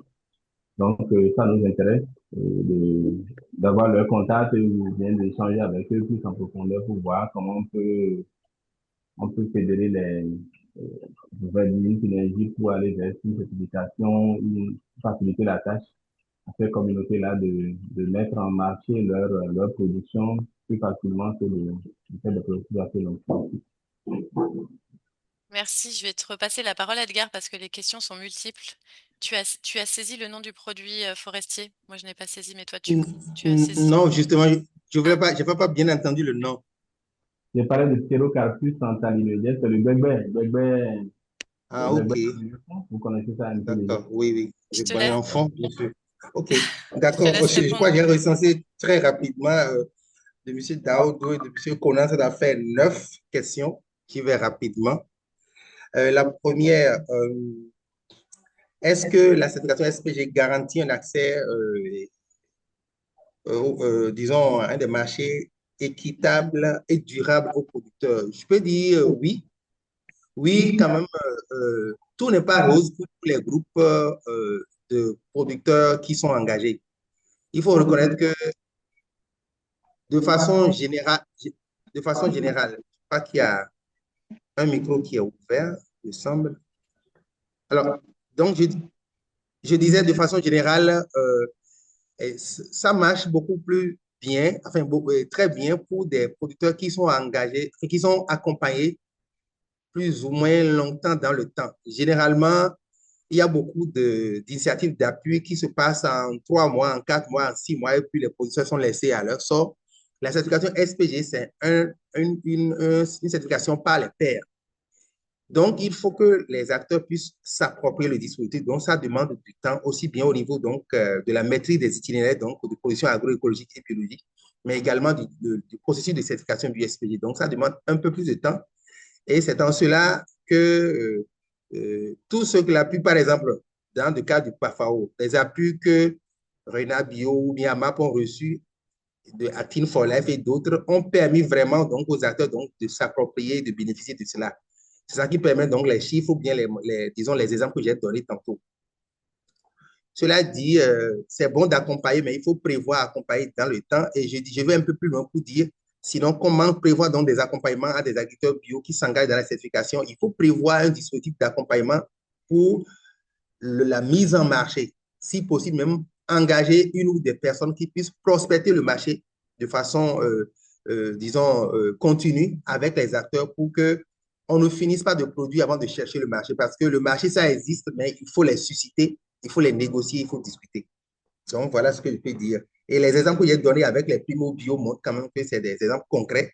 Le riz Mateco, par exemple, ils n'ont jamais eu d'invendu alors qu'ils sont déjà à plus de 60 hectares de riz chaque année. Ce n'est qu'un exemple. Alors, deuxième préoccupation, je crois, certification à l'international. Je crois la certification SPG est avant tout locale. C'est pour une région ou bien un pays. Et dans certains cas, on peut également se permettre donc de faire des échanges entre pays.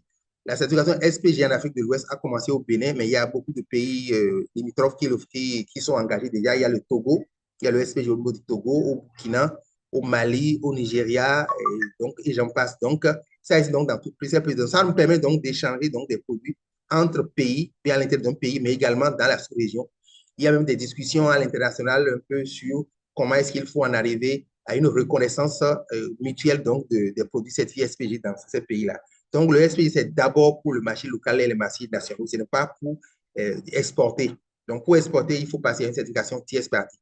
Mais ceci étant, si un opérateur veut, disons, exporter des produits, le SPG permet déjà donc d'aller sur des terrains qui ne sont pas vierges. Donc, ça fait un atout quand même de savoir que les producteurs sont déjà formés, ils sont déjà habitués un peu au processus et ça permet donc de mettre en place facilement une certification tierce partie. Mais dans ce cas, je pense que c'est l'opérateur qui vient exporter qui prend en charge les coûts liés à la certification tierce partie dans ce cas-là. Alors, pour les intrants, oui, on y réfléchit. Pour le moment, on ne certifie pas les intrants, mais ça fait partie donc des discussions en cours. Je disais tantôt que le premier cahier de charge, c'était pour la production végétale, la transformation agroalimentaire, le miel et le champignon. Le deuxième cahier de charge qui est en cours, c'est pour le poulet bio, le poulet local bio, le poulet de chair local bio.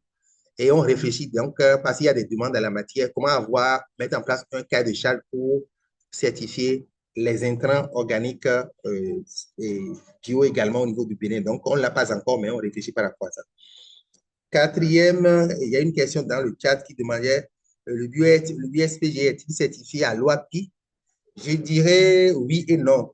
Le bio-SPG, c'est pas forcément, c'est pas l'OAPI qui certifie, mais par contre, dans notre cas, notre marque que vous avez vu à l'écran, le logo, a été protégé à l'OAPI pour une période de 10 ans et 10 ans après, il faut renouveler cela. Donc, c'est une marque de certification collective qui est protégée à l'OAPI pour une durée de 10 ans dans les 17 pays qui couvrent donc l'OAPI. Cinquième question, c'est par rapport donc au produit Bébé, c'est le nom que j'ai retenu puisque c'est en fond, c'est dans ma langue locale. Je dirais que ça fait un produit de cueillette, puisque ça fait un produit de cueillette, donc c'est bien accepté en agriculture biologique, donc c'est un produit de cueillette, mais il faut s'assurer quand même que dans la bande donc, de production, il n'y a pas donc des produits chimiques qui sont utilisés pour faire de la production. Donc ça fait partie donc des produits, on appelle ça produit de cueillette en agriculture biologique. Donc c'est bien, ça peut bien certifier bio SPG. Alors relation SPG-ABSSA, je voudrais préciser que l'ABSSA, l'Agence béninoise pour la sécurité sanitaire des aliments, fait partie donc des organismes étatiques que nous invitons qui participent à toutes nos activités. L'ABSSA certifie, travaille surtout sur l'innocuité des produits transformés. L'innocuité des produits transformés. Ce n'est pas une certification bio. Ceci dit, quand vous prenez par exemple, disons, la tomate fraîche, ça peut être certifié bio-SPG, mais ça n'a pas besoin d'avoir une certification de l'ABSSA parce que ce n'est pas un produit transformé. Mais une fois que votre tomate est transformée sous forme de purée ou bien de concentré, vous avez besoin d'un deuxième signe de qualité qui est, disons, l'autorisation de mise sur le marché et le certificat de conformité sanitaire de l'ABSSA. Donc, il y a un parcours qu'il faut faire qui implique qu'il faut qu'il y ait des unités qui soient aux normes, y compris les bâtiments, le matériel, tout ce qu'il y a dedans, la marche en avant, etc. Donc, il y a des produits, si les produits sont transformés, ça a besoin donc d'un deuxième signe de qualité qui est le signe de l'ABSSA. Ceci dit, nous impliquons l'ABSSA est impliqué donc dans tous les niveaux, aussi bien l'ABSSA que les instituts déconcentrés de l'ABSSA qu'on appelle des DAEP, qui sont au niveau donc des départements. Alors, passerelle entre SPG et sport, pourquoi j'ai déjà répondu par rapport à ça. Est-ce que le SPG permet de vendre les produits au niveau donc, des rayons? Je crois que c'est oui et non, j'ai déjà répondu à ça. Si c'est des produits bruts, non transformés, les légumes frais, les fruits, certifiés bio, ça peut être vendu dans les supermarchés. Par exemple, ne demande pas l'autorisation de mise sur le marché.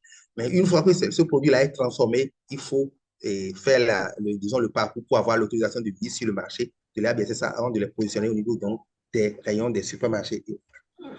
Et ça a été un défi pour vous, cette nouvelle certification. Oui, tout à fait. Est-ce que, Edgar, on peut passer, je vois qu'il y a beaucoup de questions, on peut passer la parole à Martine pour qu'elle nous parle de la structuration de la filière au Burkina Faso et puis après on prendra vos questions. Martine, tu es toujours connectée? Oui, je suis là. Donc Martine Sawadogo, toi tu co-diriges l'entreprise Bioprotect qui fait justement beaucoup de bio-intrants et tu fais partie du CNABio, le Conseil national de l'agriculture biologique du Burkina Faso. Ouais. Ok, merci beaucoup. Merci beaucoup et merci à tous les partenaires, à tous les participants. Merci à échanger, les partenaires techniques, financiers, PCSA qui est là. Monsieur Christophe, bonjour et merci beaucoup. Et je m'en vais rapidement vous donner un aperçu de notre travail au niveau du Burkina et nos activités que nous menons actuellement sur le terrain par rapport à l'expansion de l'agriculture, de la filière biologique et bio-SPG en général. Voilà.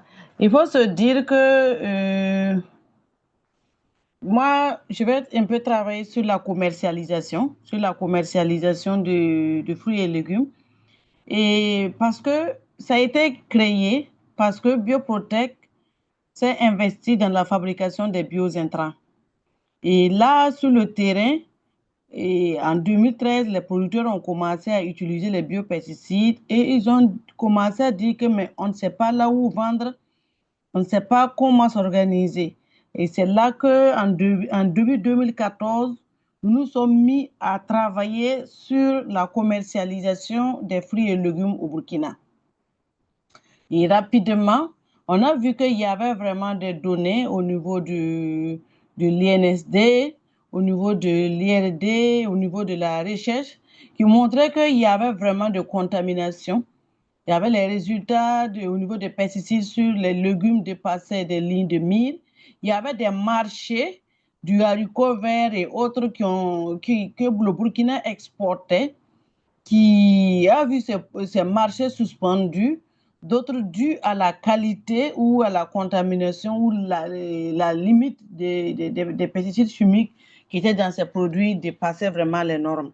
C'est là que voilà, nous nous sommes mis à travailler et au bout de 3-4 ans de travail, on s'est mis ça veut dire à créer ensemble le label pour regrouper les agriculteurs aussi. Et d'abord, après regrouper les agriculteurs, les superficies qu'on devrait enclaver et aussi passer à la certification. Et une fois certifié aussi, c'est de travailler à la commercialisation. Et Bioprotec, et moi particulièrement, j'ai beaucoup travaillé dans la commercialisation de ces fruits. Et il fallait aussi travailler dans la formation du personnel, travailler dans le stockage, dans la chaîne de froid, dans la conservation, parce que la production du Burkina n'est pas, surtout de ces producteurs qui sont autorisés dans la certification, parce qu'il y a d'autres qui se sont inscrits mais qui n'ont pas eu de certificat, parce qu'ils sont vraiment dans des zones qui font qu'ils ne peuvent pas avoir un certificat. Donc, du coup, nous ne sommes pas autorisés à vendre ces produits. Et ceux qui sont dans le certificat sont autour de 140 km de Ouaga. Donc, la question de logistique, il fallait aussi travailler là-dessus. Et pour centraliser les produits au niveau de la ville, avant de répartir, il fallait aussi travailler sur le personnel. Ça veut dire qu'il faut avoir une équipe de réception, une équipe de commercialisation, une équipe qui répond les clients, une équipe qui fait la publicité, qui fait la communication et une équipe qui travaille uniquement avec les agriculteurs sur la traçabilité, parce qu'au bout de 2-3 ans, on a vu l'augmentation annuelle des producteurs bio était augmenter de 10 à 20% par an. Donc, il y avait l'intérêt, ça suscitait l'intérêt des producteurs. Et il fallait vraiment travailler à encadrer tout cela. On avait aussi vu l'augmentation des consommateurs. Il y avait beaucoup de personnes qui s'intéressaient, surtout quand la pomme de terre bio sort, quand il y a la mangue bio, quand il y a vraiment des produits et qu'ils savent que ces produits sont vraiment sains, il y avait vraiment des gens qui s'intéressaient à ces produits. Et là, ça demandait des volumes. Ce n'est plus une question de transporter 100 kilos, mais c'est de transporter 1 tonne, c'est de transporter 2 tonnes. Et j'avoue que nous sommes passés de 100 kilos par jour à 1 tonne par jour. Et vous imaginez, en 1 mois, voilà, on devrait transporter d'énormes quantités et voilà, on devrait stocker d'énormes quantités.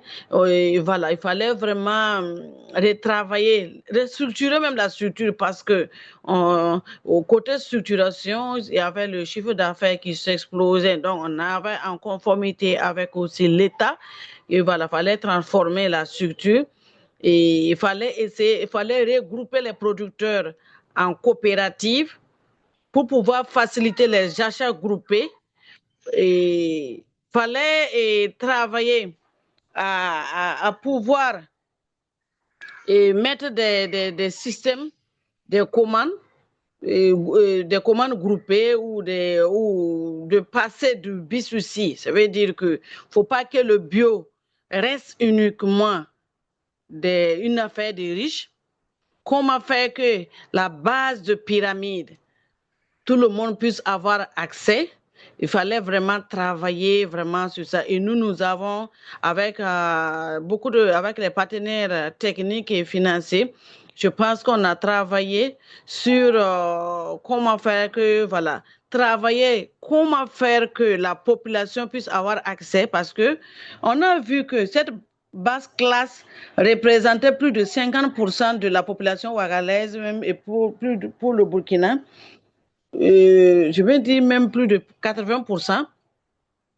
Et si ces gens s'intéressaient à ces produits, nous, on voyait que voilà, on n'avait pas vraiment obligation de s'attaquer au marché extérieur. Voilà. Et là, il fallait aussi travailler selon, voilà, selon leurs besoins, selon leurs demandes. Voilà. Et là, nous avons mis des boutiques vitrées, carrelées et tout. On voyait qu'ils ne s'intéressaient pas à ça. Les gens voulaient vraiment des produits qu'ils pouvaient avoir accès à des petites quantités à côté de leur maison. Et nous avons travaillé à disposer cela. Et on faisait aussi face à des clients qui voulaient qu'on les livre des grandes quantités, par exemple la tomate 100 kilos par jour, la pomme de terre 100 kilos par jour. Voilà, comment faire pour que ces clients-là n'avalent pas toute la production et laisser une partie de la population, parce que ici, un jour, ces clients aussi n'existent pas, et voilà, ça serait très difficile de reconquérir. Voilà. Donc, c'était les problématiques que Bioprotec a travaillé durant ces dernières années à pouvoir résoudre comme question. Et là, on était aussi confronté à la certification des intrants, de la matière première, des intrants que les producteurs doivent utiliser pour produire.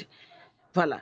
Après avoir mis en place tous ces systèmes qui fonctionnent aujourd'hui normalement, archivés, des logiciels qui permettent de stocker et de déstocker, de repartir, de suivre la traçabilité. On fait face maintenant à la certification des biopesticides. Donc, il fallait encore repartir. Et là, nous, on avait vraiment des difficultés avec Ecocet. Et là, on s'est retourné vers BioInspecta, qui a l'année passée certifié le compost, parce que si on ne certifie pas le compost, c'était interdit aux agriculteurs bio de les utiliser. Et en 2024, nous n'avons pas reçu de commande des agriculteurs bio comme le coton bio et autres, parce que voilà, il fallait que nous, on passe au certificat. Voilà. Et là, aujourd'hui, chez nous, il y a au moins 3 biopesticides qui sont certifiés. Il y a 2 types d'engrais organiques qui sont certifiés bio. Voilà. Et les produits aussi pour l'exportation, parce que nous, on fait l'exportation, il y a le moringa qui est certifié par TIES. Voilà. Sinon, le reste les produits comme les légumes, la pomme de terre et autres sont certifiés par SPG. Côté marché sous-régional que nous avons travaillé à conquérir, et eux, ils s'intéressent à la pomme de terre, ils s'intéressent aux haricots verts, ils s'intéressent à la laitue et autres, par exemple la Côte d'Ivoire, ils s'intéressent à la fraise, ils s'intéressent à voilà, les produits, les légumes frais.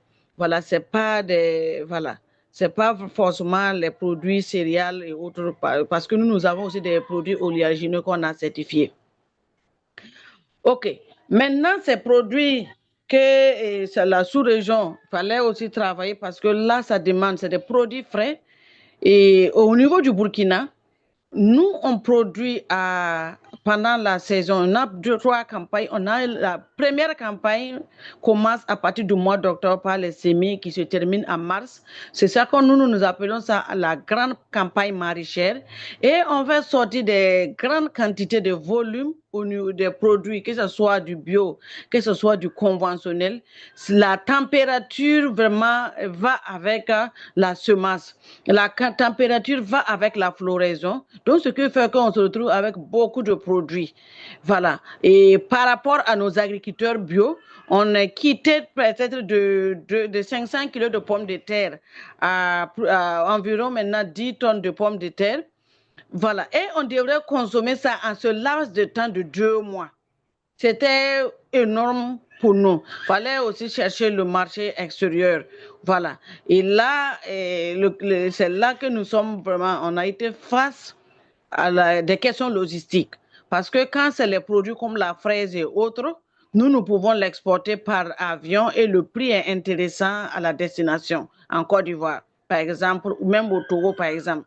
Mais quand il s'agit vraiment de la pomme de terre, ajouter le frais de fret, le service fret, ça se lève autour de 500 francs, de 700 francs par kilo.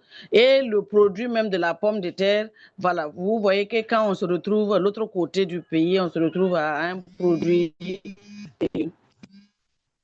cher. Oui, voilà, ça veut dire que le prix va de 1500 le kilo à l'arrivée, voilà, en Côte d'Ivoire, par exemple. Donc, ou bien au Togo, par exemple, au Bénin, par exemple, au Mali, par exemple. Donc, du coup, voilà, ces produits-là restent vraiment un défi. Voilà, et il fallait aussi passer par les voies et trucs, terrain, mais voilà, on est sur ça. Voilà, on est sur ça, voilà, parce que c'est pas aussi développé que ça. Parce que, voilà, il y a des pertes, s'il y a des retards, vraiment, on perd en truc. Et s'il y a des retards, voilà, sur la route, il y a on perd vraiment en quantité. Donc, nous nous sommes focalisés pour le moment en grande quantité sur le marché local. Et sur le marché local, au niveau du Burkina, même au niveau du Ouaga, il faut autour de 180 tonnes de légumes par jour pour 64 yards. Donc, ce sont des données qui se trouvent au niveau de l'INSD. Et pour ce volume, il faut vraiment la part des agriculteurs bio est beaucoup énorme. Ça veut dire que la part, le potentiel que les agriculteurs bio peuvent avoir, c'est plus de 50% si nous, on avait les produits, voilà, pour couvrir. Et pendant ces périodes que nous, on profite à faire rentrer en quantité dans les marchés. Au tout début, les gens n'arrivaient pas à faire la différence de nos produits. Ils les achetaient comme s'ils achetaient du conventionnel. Mais au fil des années, avec le système de conservation, des tests de conservation, des tests de goût, aujourd'hui, ils arrivent à faire la différence. Et voilà. Et nous, on arrive à vendre ça au prix producteur. Ça veut dire que si le marché est à 500 francs le kilo, quand vous arrivez chez nos producteurs, on peut l'avoir à 500 francs le kilo parce que là, on n'a pas besoin de plusieurs intermédiaires. Là, on arrive vraiment à les voir, à vendre avec les consommateurs parce que voilà, beaucoup de consommateurs connaissent maintenant. Et là, ce niveau, la pomme, la tomate, en temps de pic de production, avec les agriculteurs bio, nous pouvons vraiment être à 1 tonne par jour, même plus par jour. Et la pomme de terre, on peut être à 1 tonne aussi par jour actuellement, si on a de la pomme de terre. Et même les yards même viennent chez nous pour pouvoir maintenant acheter pour le vendre. Voilà. Et, Pardon, au Martine, niveau des l'IAR, quand tu dis l'IAR, les yards, c'est les marchés. Les marchés, bon, c'est des marchés de fruits et légumes. des marchés conventionnels de fruits et légumes. Les marchés conventionnels. Et Et les marchés conventionnels peuvent acheter et revendre. Et là, nous aussi, on a vu par exemple certains produits que les agriculteurs, parce que les agriculteurs aussi arrivent à produire des légumes comme par exemple les courgettes ou autres qui s'intéressent et qui est réservé à la grande consommation. Ça veut dire que la grande consommation, c'est les grands restaurants comme les restaurants universitaires, comme les grands hôtels et autres qui en consomment beaucoup. Voilà, nos agriculteurs aujourd'hui arrivent à produire. Voilà. Mais au tout début, c'était un défi. C'était un défi parce que les biopesticides que nous proposons n'arrivaient pas à traiter. Et c'était un ravageur lié à ces produits-là. Donc, du coup, les producteurs n'étaient pas trop encouragés pour pouvoir vraiment faire ces produits-là. Donc, la commercialisation et la production sont intimement liées. Ce qui fait que nous, en tant qu'agents de commercialisation, moi particulièrement, mon rôle à Bioprotect, c'est d'approvisionner. Ça veut dire que c'est de faire du sourcing, Ça veut faire du sourcing, c'est de créer des bases de données, d'encourager plusieurs personnes à adhérer dans la production pour pouvoir faire l'approvisionnement et ravitailler. Donc, du coup, on voyait que certains produits étaient réservés, ils ne voulaient pas rentrer dans certains produits parce qu'ils n'étaient pas sûrs d'atteindre vraiment les quantités ou bien le rendement escompté. Voilà. Et Ok, aujourd'hui, Martine, peut-être on va s'arrêter là et on va laisser la place à des questions. Ou tu oui. avais d'autres choses importantes Je à pense que partager? je pense que je vais Comme, laisser la place à ceux comme qui, ça, quand on peut les se gens laisser posent encore la un petit question, quart voilà. d'heure. On peut se laisser un petit quart d'heure pour ceux qui peuvent. Donc, il y avait pas mal de questions. Je voyais Yvan, une dame précédemment, sur le bio-SPG pour les grandes cultures maïs, soja, riz. Comment est-ce que c'est possible? Parce que les prix ne sont pas assez rémunérateurs par rapport à la gestion de la matière organique. Donc ça, je pense que vous avez aussi ce type de Oui, spéculation au Burkina. oui. Effectivement, chez nous, bon, nos sites sont certifiés et là, nous utilisons, les 2 premières années, c'est pas aussi très rentable que ça parce qu'il faut vraiment utiliser beaucoup la matière première, surtout la première année. Mais après ça, nous n'avons plus de problème parce que je sais que l'année surpassée, nous n'avons pas fait des applications de fertilisation. Cette année, nous n'allons pas faire des applications de fertilisation parce qu'on a des terres vraiment très riches. Voilà, mais c'est dû à ce que, voilà, dû à l'application régulière du compost. Voilà, parce que je prends un exemple, moi j'ai un site que j'ai certifié il y a une année, mais il y a 3 ans, c'était un site vierge et c'est l'application des intrants, c'était la première année. Actuellement, nous produisons vraiment sans application. Voilà. Et nous produisons, par exemple, en période creuse, nous produisons du moringa là-dessus. Voilà. Et sinon, le rendement, nous avons des docteurs avec nous au niveau du Bioprotec qui travaillent sur la qualité du compost et autres. Donc, nous pensons que quand la personne décide, par exemple, de faire le maïs, nous faisons une formule spéciale pour lui en augmentant le phosphore, par exemple, et en augmentant l'azote avec la poudre de Nîmes, ou bien, voilà, le phosphore. Nous, on fait beaucoup en quantité les poudres d'os et voilà. Et c'est les gens, la plupart des producteurs de maïs viennent acheter ça, ils dépendent dans la parcelle et maintenant ils labourent. Mais je peux vous dire que tous ces produits sont certifiés chez nous en bio et c'est autorisé maintenant pour les grands agriculteurs biologiques. Merci Martine. Il y avait aussi une question de Anne. Si Anne a toujours sa main levée. Oui, Oui. en fait, c'était moi qui posais la question sur la distance, parce que c'était pas lié aux pesticides, mais plutôt aux insecticides, puisqu'il se trouve que voilà, je fais de l'apiculture au Togo, je vis au Togo, et je vois quand même qu'il y a beaucoup d'utilisation d'insecticides. Et je parlais, par exemple, lors de la récolte du vin de palme, donc c'est absolument pas des gens qui sont organisés, c'est voilà, les agriculteurs qui, à un moment, vont utiliser l'insecticide. On sait que les insectes pollinisateurs, ils font, en tout cas les abeilles, jusqu'à 3 km. Donc, la réponse des 6 mètres, c'est bien pour les eaux de ruissellement, mais comment vous vous prémunez de cette contamination? Tout à l'heure, l'interlocutrice Martine a parlé de l'eau qui était finalement contaminée. Bon, bah, même chose, hein, si un pollinisateur il va sur une surface avec de l'insecticide et ensuite il va polliniser vos surfaces bio, il risque d'y avoir des traces d'insecticide. Donc, comment vous vous prémunez de ce genre de problème?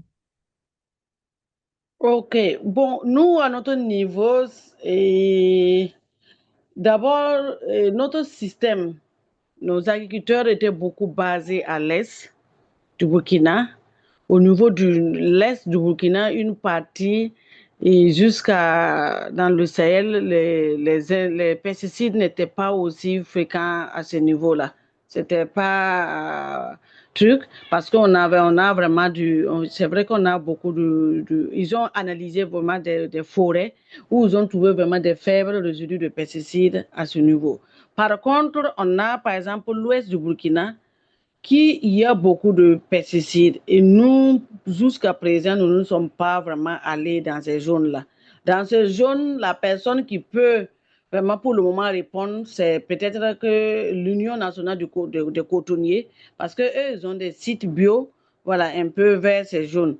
Mais pour le moment, ça, c'est l'ouest du Burkina où vraiment les gens là-bas font des hectares, parce que des hectares, c'est des hectares de maïs. On a des producteurs qui ont 100 hectares en maïs et ils utilisent que les pesticides, les herbicides pour pouvoir vraiment produire.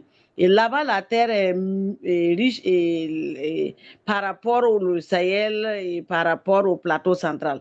Donc, du coup, là-bas, ils utilisent beaucoup de pesticides. Et nous ne certifions vraiment pas là-bas. Nos certificats s'intéressent au plateau central et le zone sahélien. Est-ce qu'il y a d'autres questions? Thibaut avait relevé la main, je crois, tout à l'heure. Yvan a dû partir. Ah non, Yvan est encore Oui, là. moi Ouais, Thibaut. j'avais une question, effectivement, merci de me donner la parole. J'avais une question justement, bah, c'est tombe bien que cette intervenante ait fait sa présentation, parce que je voulais savoir si, quelle était l'évolution justement du secteur des biointrants, parce que effectivement c'est très lié, hein, comme ça a été très bien expliqué, entre ok, développement de l'agroécologie, mais en parallèle le développement du secteur des biointrants, que ce soit des biofertilisants ou des biopesticides. Et c'est une question donc à l'intervenante, mais aussi à Edgar quelque part, est-ce qu'ils ont des chiffres sur l'évolution de ce secteur-là, et en particulier en termes d'emploi? Parce que je pense que c'est effectivement c'est un secteur qui doit être normalement qui devrait pouvoir pourvoyer un grand nombre d'emplois, vu que ces produits sont des produits locaux. Donc à travers aussi les réseaux SPG, est-ce qu'il y a des formations, est-ce que c'est les producteurs eux-mêmes qui fabriquent leurs biointrants, ou est-ce qu'il y a des sociétés justement comme Bioprotect qui se développent pour produire eux-mêmes, parce que tous les agriculteurs n'ont pas le temps non plus, la capacité de produire tous les intrants. Donc voilà, pour faire simple, c'est quelle est l'évolution pour eux de ce secteur du biocontrôle et des biointrants en particulier? Merci. Ok, Edgar? merci, Ah merci oui, beaucoup, Martine monsieur. d'abord. Martine, c'est la spécialiste.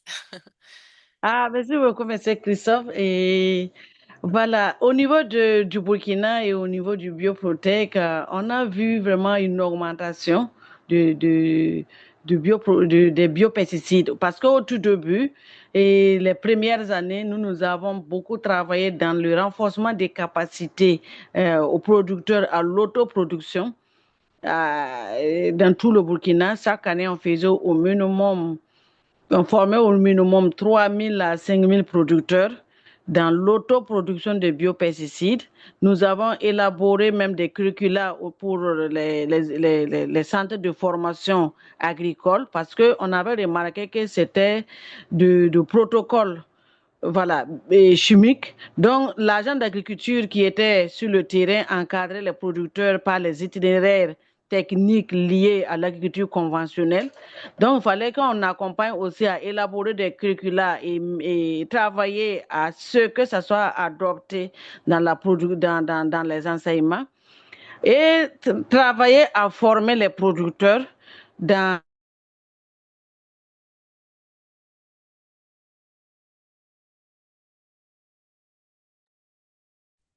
Martine, on ne t'entend plus, c'est ça? Personne n'entend Martine. Edgar, est-ce que tu veux répondre en attendant que Martine revienne? Oui, bien sûr, Hélène. Je voulais dire, je voulais rejoindre un peu Thibaut, Martin, pour dire que disons, que la thématique donc, des intrants organiques est vraiment assez importante pour nous. Ça nous préoccupe également au niveau du Bénin. C'est d'ailleurs ce qui explique un peu le fait que nous avons mené la réflexion un peu plus haut au niveau, en décembre 2025. On a organisé au niveau à Lokossa au Bénin un colloque international sur les fertilisants organiques en collaboration avec le RIA, Réseau international agroécologique et alimentation, et avec l'INRAB et d'autres partenaires, bien sûr. Et donc, c'était de partager quand même des modèles de fabrication, de distribution des intrants organiques de façon générale et de façon particulière les fertilisants organiques. Quand le Bénin était présent, le Burkina Faso, le Brésil, la France également, donc des représentants venant donc de la Bretagne. Alors, on a pu regarder quand même sur place déjà que au niveau de la mini-foire qu'on a organisée, il y avait près d'une quarantaine donc, d'entreprises qui fabriquent des intrants organiques, aussi bien les biopesticides que des biofertilisants, qui ont exposé pendant les 3 jours donc, du colloque. Je signale au passage également qu'au niveau du Bénin, il y a une association nationale donc, des fabricants d'intrants organiques qu'on appelle AFIO, qui regroupe près d'une cinquantaine donc, d'entreprises qui font différents types donc, d'intrants. Alors, la mise à l'échelle se aide à différentes contraintes telles que la reconnaissance par les autorités donc, de ces intrants-là. Parce que si vous n'avez pas l'homologation, si vous n'avez pas une reconnaissance, vous ne pouvez pas commencer par commercialiser sur le marché des intrants qui sont fabriqués localement. Bien entendu, si c'est à l'échelle de l'exploitation, ça ne pose pas de problème. Et c'est d'ailleurs pour cela que dans diverses initiatives, on essaie quand même donc de voir qu'est-ce qu'il faut faire pour régler progressivement ces problèmes-là. Il y a par exemple avec le projet PADMA, il y a les intrants, notamment le compost d'une demi-douzaine d'entreprises qui sont en train d'être analysées et, disons, vérifiées au niveau donc, de différents laboratoires. Il y a 3 laboratoires qui travaillent sur ces intrants-là et il y a le programme Culture Maraîcher qui est en train de faire des tests d'efficacité et des tests physico-chimiques.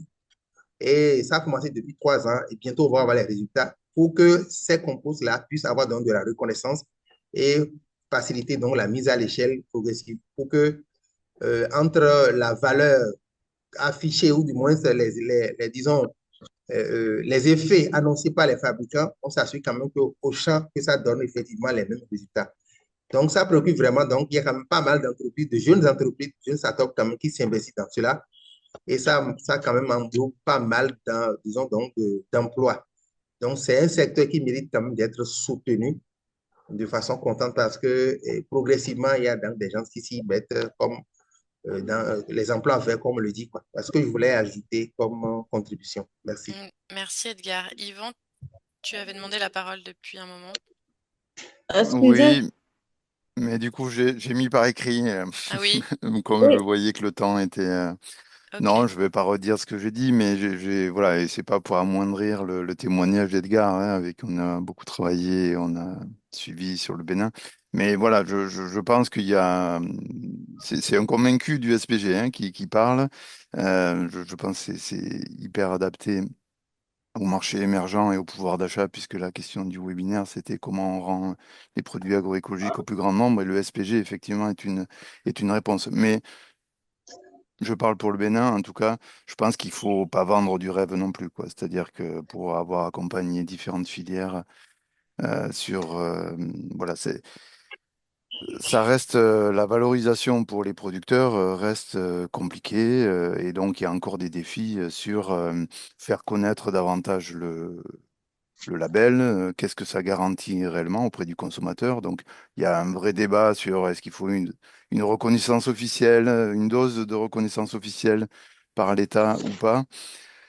Bon, voilà, il y a des tenants du pour et du contre. Et il y a la question du modèle économique. Très clairement, aujourd'hui, faut pas se cacher.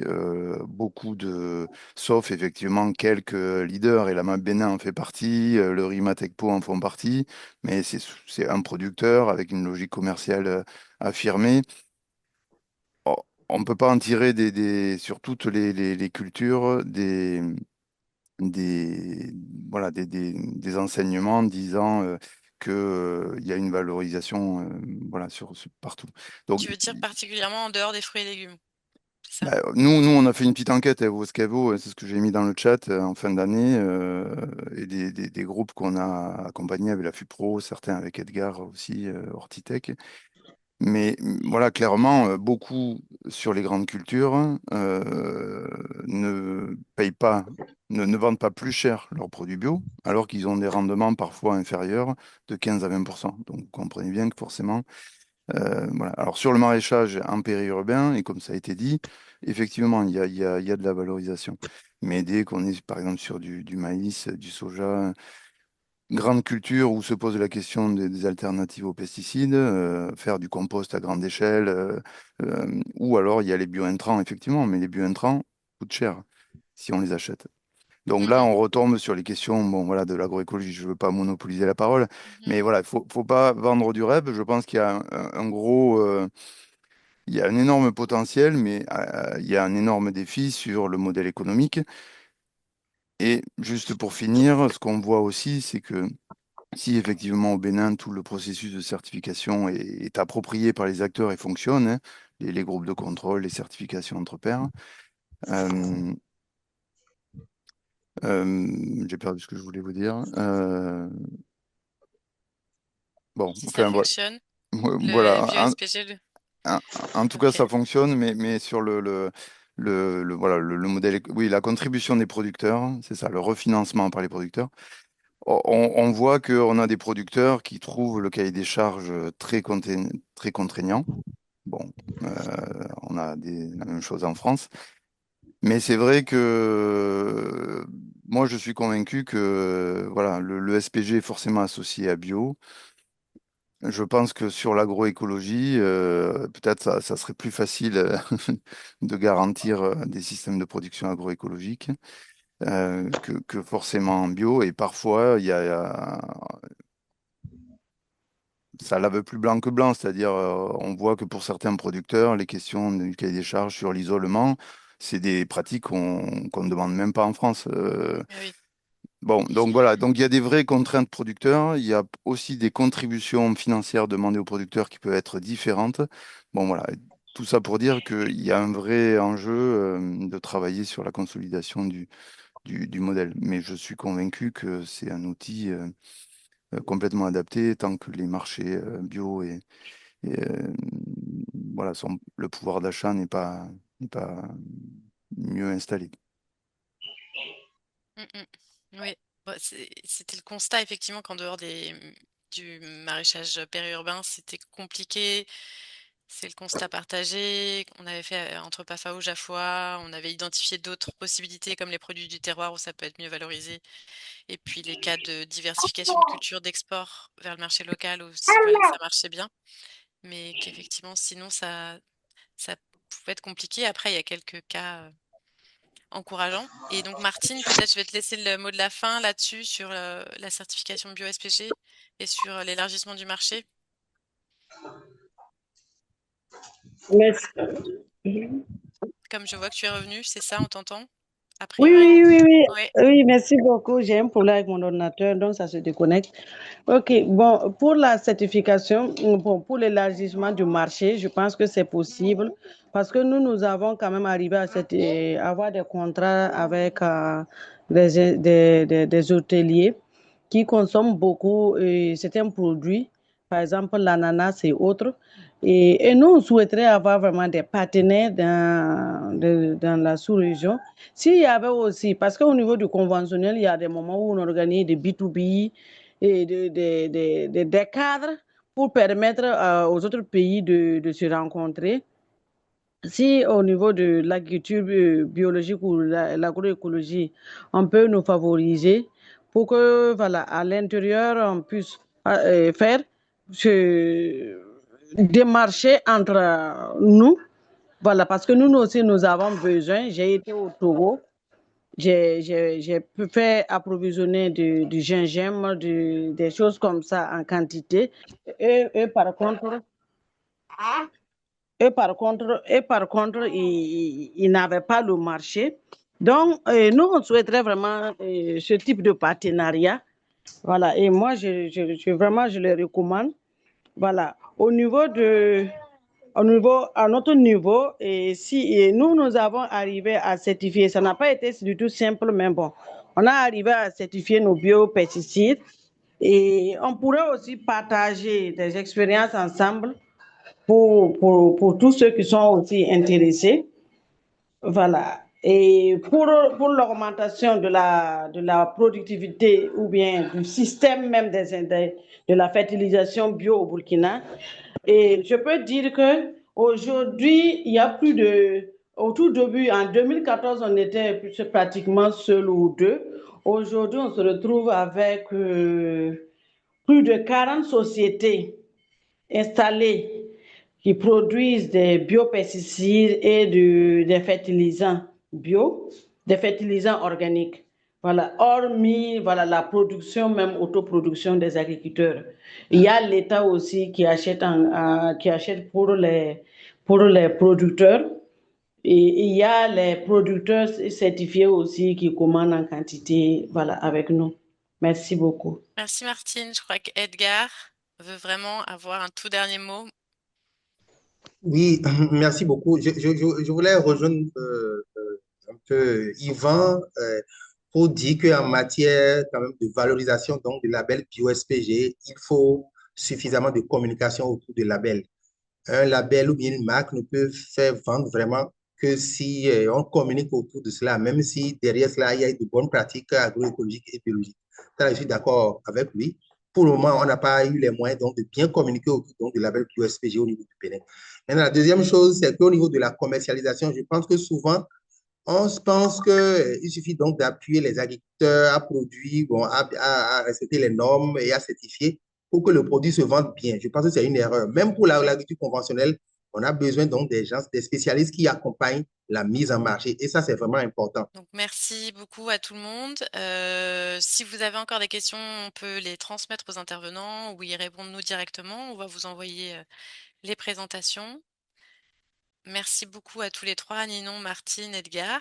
Et puis, je vous enverrai une invitation aussi pour le prochain webinaire